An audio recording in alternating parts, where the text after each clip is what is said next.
দুজনেই তোমার কাছে নিতে পারবা? ঠিক আছে।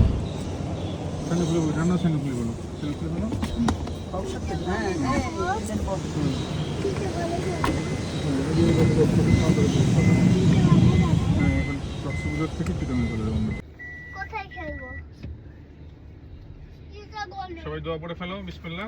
সূরা ফাতিহা পড়ে ফেলো, জান্নাত জাহান দুজনে পড়ো।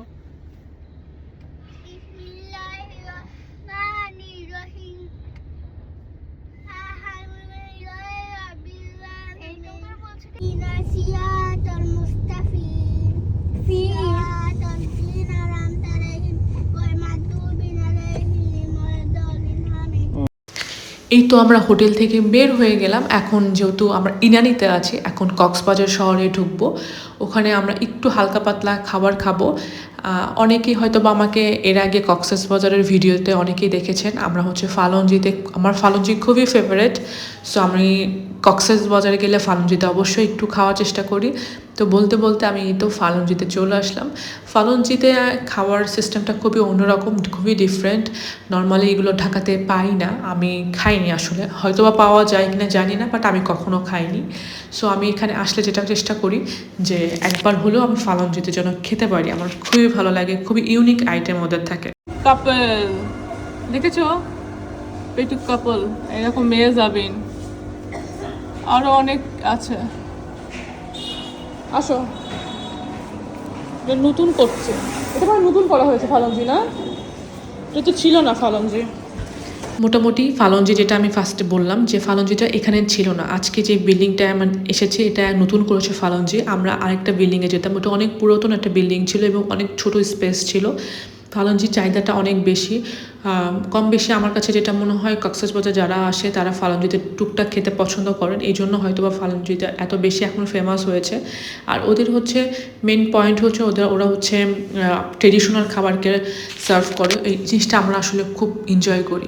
চাউলের পিঠা, পাটিসাপটা, পাটিসাপটা শেষ হয়ে গেছে। কখন আসবে? আপনার লেট হয়ে পারে সাথে রেডি হবে। কতক্ষণ লাগতে পারে? প্রায় আপনার 1 ঘন্টা বা 2 ঘন্টা সময় লাগবে। ও, এটা কি একটা রাইস বল? পাটিসাপটাও নাই। মিনি চাউলের রাইস বল।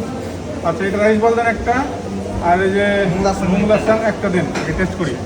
আর একটু লাঞ্চ করো, এখানে এখানে একটু হালকা লাঞ্চ করো। পাটিসাপটা একটাও নাই, না, একটা পাটিসাপটাও নাই। শেষ হয়ে গেছে। আচ্ছা, আপনাদের এখানে স্পেশাল আইটেম কি লাঞ্চের?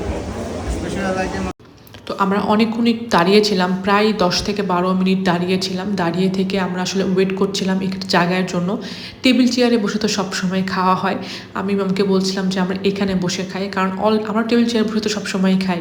তো এই ধরনের পরিবেশে এখানে নিচে বসে খেতে কিন্তু খুবই মজা লাগে। আমার তো খুবই আনন্দ লাগছিল যে কখন ফুড আসবে, কখন খাবো।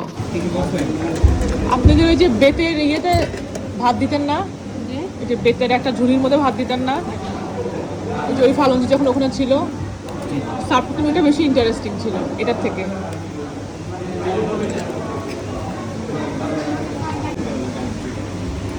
এটা কি? মাশরুম, বাঁশপুরু, ও বাস, ওটা চিকেন। চিকেন, এটা ডাল, এটা হাঁস, এটা চিংড়ি মাছ। আচ্ছা, ডেজার্ট মোটামুটি সবগুলো একটু একটু করে দিবেন, হ্যাঁ? যে ভাপা পুলি, তারপর হচ্ছে এখন হচ্ছে আপনার মুংলাসান আর আপনার স্টিকি রাইস বল। আধা ঘন্টার মধ্যে হলে হবে।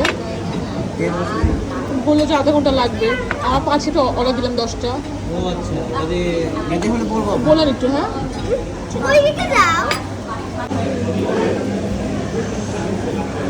বল, এটা রাইস বল, এটা তালের তালের রস দিয়ে করা, এটা এটা রাইস বল, এটা রাইস বল, এটা তালের রস দিয়ে করা। সো অনেক রিকোয়েস্ট করার পরে পাটিসাপটাটা অর্ডার দিয়েছিলাম, পেয়ে গেলাম। বিন্নি চালের পাটিসাপটা, বিশ্বাস করেন আপনারা যদি মানে কক্সবাজার যান, কিছু না খান আর না খান, এই বিন্নি চালের পাটিসাপটাটা খাবেন, আমেজিং। এটা স্বাদের সাথে কোনো কিছুর মিলে না। সো আমি তো খাই। যাই হোক, অনেকটা লম্বা পথ পাড়ি করে ফাইনালি আমরা চিটাগং পৌঁছালাম।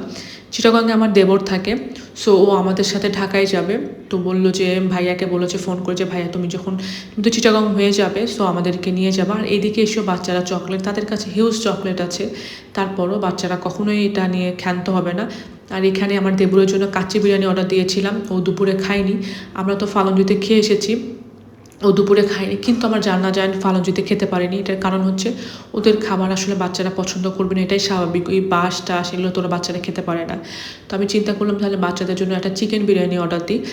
তো ওর বাবা একটু ট্রাই করছিল যে আসলে কাচ্চিটা কেমন, যদি ভালো হয় তাহলে বাচ্চাদের দিবে, আর যদি ভালো না হয় তাহলে বাচ্চাদের দিবে না। তোর বাবা বললো যে মোটামুটি ভালো, কিন্তু আফসোস কাচ্চি বিরিয়ানিটা শেষ হয়ে গিয়েছিল। আমরা তো একদম সন্ধ্যার দিকে গিয়েছি, তখন কাচ্চি বিরিয়ানিটা শেষ হয়ে গিয়েছিল, মানে আসবে সময় লাগবে। তো আমি বললাম যে তাহলে চিকেন বিরিয়ানি দেন। বাট বিশ্বাস করবেন না, মানে মোরগ পোলাও ছিল এটা, চিকেন বিরিয়ানি বললে ভুল হবে, মোরগ পোলাও ছিল। এত তেল যেটা মানে অসম্ভব তেল ছিল। মানে আমি ওনাকে বললাম যে ভাই এটা আমি কীভাবে খাবো এত তেল। যাই হোক, তারপর আমি তো কোনো কিছু খেলাম না ওইগুলোর পরে। আমি কফি খেলাম, কফি খেয়েই তো শেষ করলাম।